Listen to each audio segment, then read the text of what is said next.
Hello বন্ধুরা, অরোজ simple কিচেনে আপনাদের স্বাগত। আজ আমি একদমই কম উপকরণ দিয়ে এবং একদম কম সময়ে একটা ছোট্ট রেসিপি করে দেখাবো, যার নাম মাছের ডিমের ঝুরা ভাজা। প্রথমে কড়াইটা গরম হলে তাতে তেল দিয়ে তাতে কালো জিরে, কাঁচা লঙ্কা এবং পেঁয়াজ কুচি দিয়ে ভালোভাবে ভাজা ভাজা করে নিতে হবে। তারপরে নুন হলুদ দিয়ে মাখানো মাছের ডিমটা দিয়ে অনবরত নাড়তে হবে।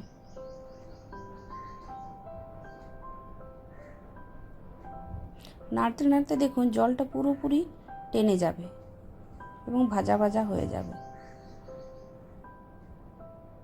এটা শুকনো ভাত দিয়ে খেতে খুবই ভালো লাগে। মাছের ডিমের বড়া সবার বাড়িতেই হয়, এই ঝুরাটা করে দেখবেন, খেতে খুব ভালো হয়।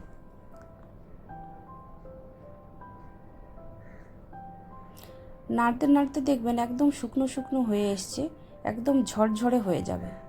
তখন স্বাদ মতো নুন টেস্ট করে আপনারা নামিয়ে নেবেন।